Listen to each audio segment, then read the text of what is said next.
Alright guys, what's going on everyone? It's your boy Ethan, hope you're having a great day. Welcome back to another video, and December has sucked. But, forgot one reason why yesterday or last session sucked so much, and there's a plane flying ahead, but we didn't have our lucky card protector.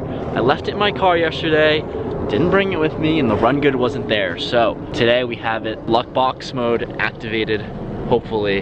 And let's hop into it, let's try to bounce back. We gotta find a winning session eventually, right?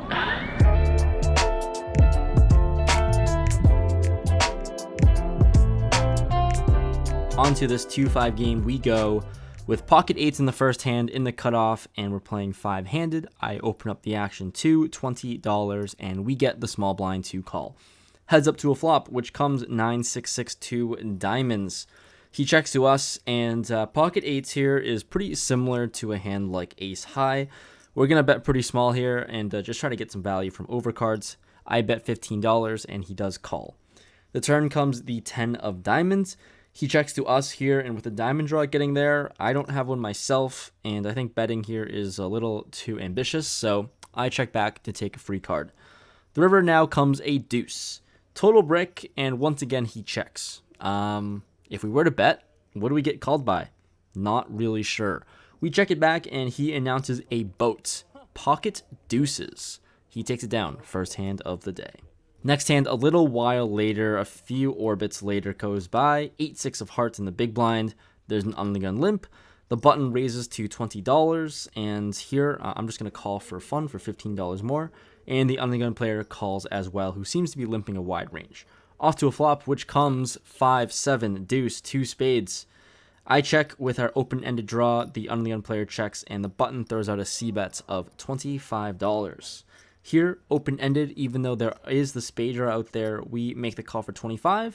And now the on the gun player check raises to $60. Pretty much a min raise. The button player makes the call for 60 total, and here we do have 6 outs to the nuts. I make the call as well.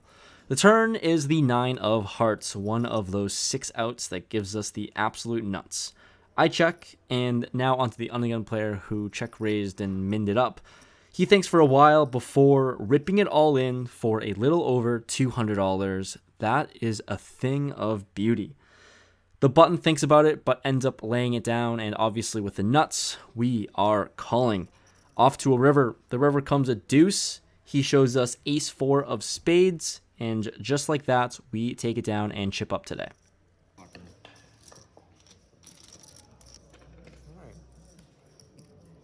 Next hand, we're going to play pocket 7s in the cutoff.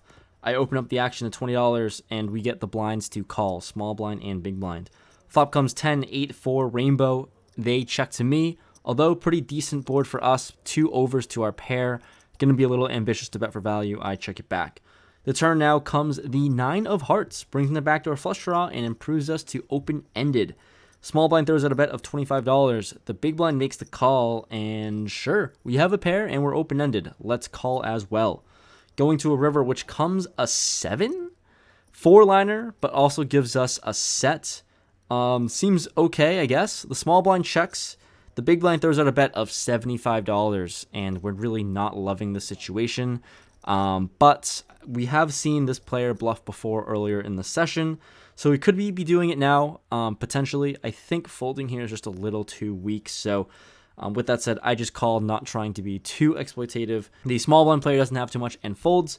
The big blind announces that he has a pair of 8s, so we show our hand and we're going to take it down. Next hand after that, we pick up King Jack offsuit in the hijack. There's a button straddle out there, and there's a small blind who limps to 10. I raise it up in position to $50, and only the small blind calls. Let's go to a flop, which comes 10-9-5-2 diamonds. He pauses for quite some time before making the check. Seems like he might have connected on this board somehow, or maybe just has a straight draw. I'm not entirely sure, but with this little tell, I just check it back. The turn comes another 9. He now throws out a bet of $55, and with the board pairing, seems like a decent card for us. We do have a gut shot along with 2 overs. If he's got a draw of some sort, I'm also very much ahead. I make the call with king high. The river now comes the Queen of Hearts. That is perfect. Even better, he throws out a bet of $90. Here now really hoping he has a 9x holding. I don't think a 10x one pair holding is ever going to be calling a raise anyways. So with that said, I raise it up to $315 targeting a 9. He thinks for a while and ends up laying it down saying he folded a 10. So yeah, I guess we'll take it down hitting that gutter ball. What do you have to say for the vlog? Well, the pocket fours, that's the hand of yours, man. There we go. That's your hand, man. That's why I play it every time, and that's a raise it every time. There we go. Let's hope it holds up. A little while later, we pick up King 8 of hearts in the big blind with a button straddle.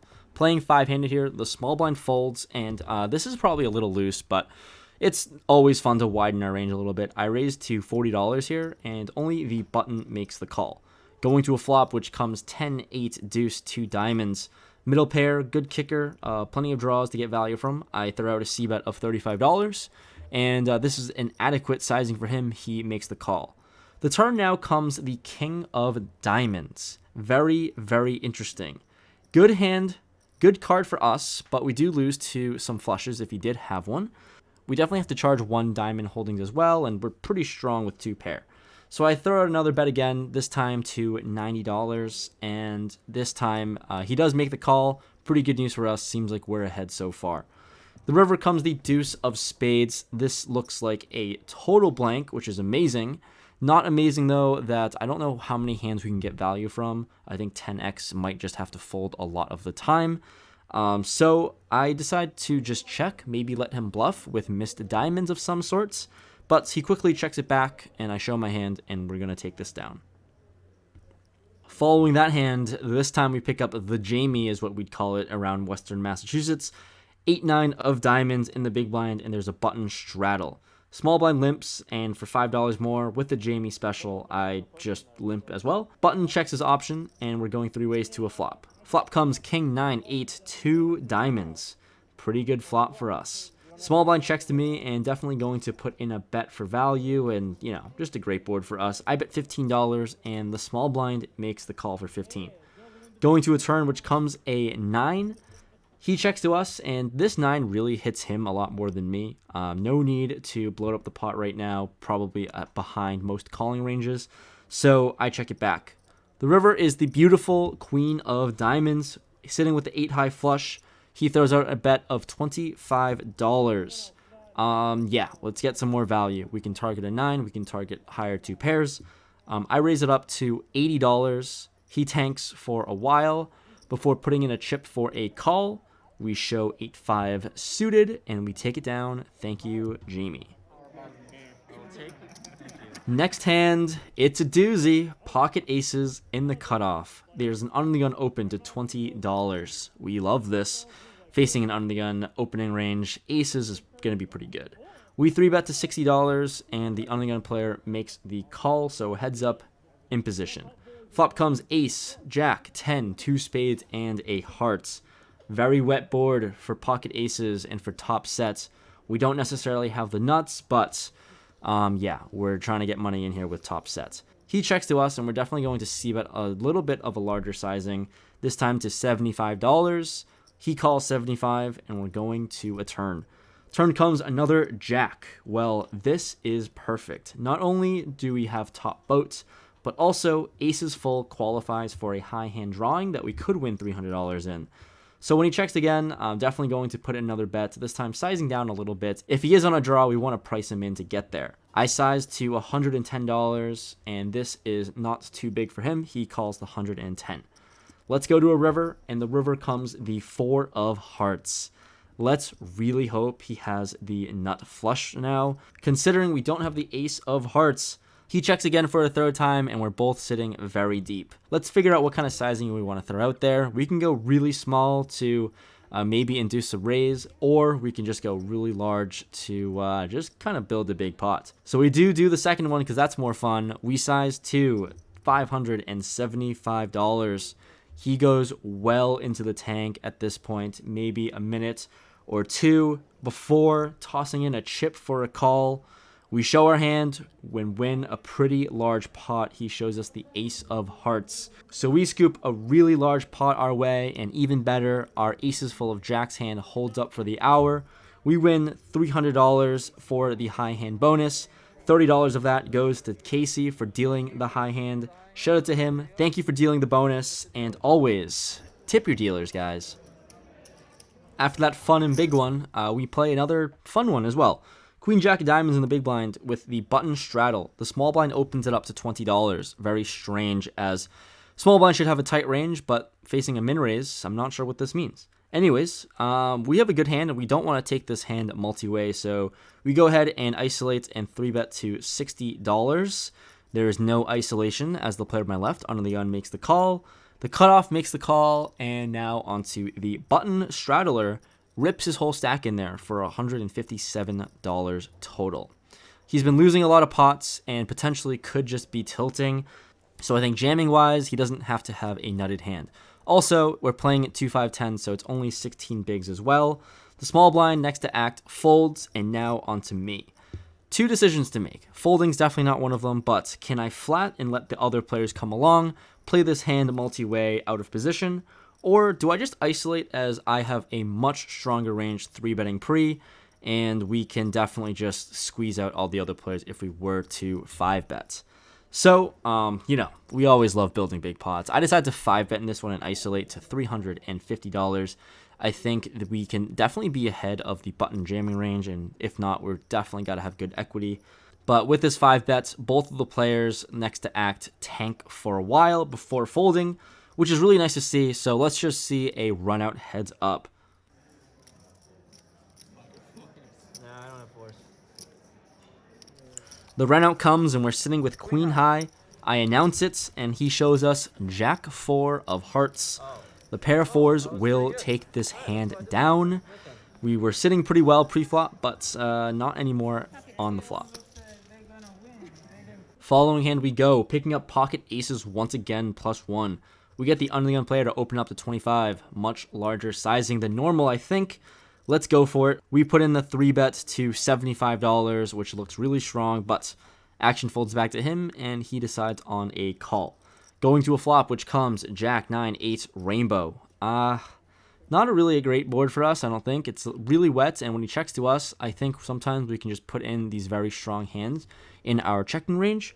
So we balance a little bit and check. The turn comes the 4 of spades. Here, he leads out for $125. Very large, almost pot-sized bets, and seems like he's trying to polarize himself right now. Sitting with aces here, we didn't check back on the flop to just fold on the turn, so with this bet, we call and we're off to a river. The river comes another 4, really good run out, as we do have the best 2-pair combo now. He thinks for a while and ends up putting in $275. We're going to snap call here, as it's a pretty good river for us. He doesn't look like he wants to show, so we show our hand, pocket aces, and they're good, taking another pot down.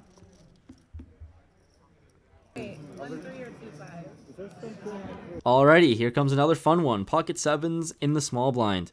Cutoff opens up the action to $20. The button makes the call. I'm never folding sevens, and the big blind calls as well. 4 ways to a flop, which comes pretty ideal. 7, 7, 9. Yeah.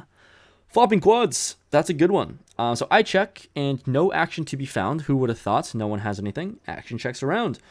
Going to a turn, which comes the 6 of diamonds. Board could not be more wet. This is crazy. I check. Big blind throws at a bet of $40. The cutoff makes the call, and I'm thinking this is a pretty good spot to potentially raise. It's a super wet board, and I think we could just raise to a small amount to potentially just get like combo draws to call, flush draws, straight draws, everything. But we don't do that. We just flat. We make the call for 40 and see a river. The river comes a 9 now, which is good or bad. Not good that all the draws pretty much bricked out and double paired boards aren't good for action, but if we are up against the 9, we're easily getting stacks in. I check assuming any 9 is going to bet at it, but they both check back very quickly. We show our pocket sevens. We win the minimum. At least we win the high hand bonus for $300. So once again, this hand qualified and wins $300 for the hourly high hand bonus. Thank you, Jared, for dealing the high hand. Also, another reminder, treat your dealers nice and tip them. Last hand of the session, let's get into it. Ace-King offsuit in the small blind. We get the cutoff open to 15. Button makes the call, and in the small blind, we've made a lot of mistakes flatting pre-flop. This time, we're not going to do that. We 3-bet to $75, hoping to maybe just take it down, or we can play a bloated pot out of position. Cutoff makes the call. He's been playing a high percentage of hands, so let's see a flop. Flop comes 10, 8, 4, 2 hearts. Here in this instance, I've seen this player play a ton of hands, and potentially he just might be more inclined to bluff because of that. So I check with the plan of just calling pretty much any bets, but he checks it back. The turn comes a 6 of spades, not a card that we improve on, so once again I check. He throws out a bet of $75 now, and I really just don't believe him. I make the call with the plan of just probably calling down with ace-king high. The river comes the deuce of hearts, so the heart draw does get there. Not ideal, but once again, I check. He decides to rip his whole stack in there for about $250. I had my plan on the turn, and although it's not really a great river, we call, we snap it off, and he shows us ace-5 of hearts for the nuts. The nuts is going to beat nothing, so we are a little dumb.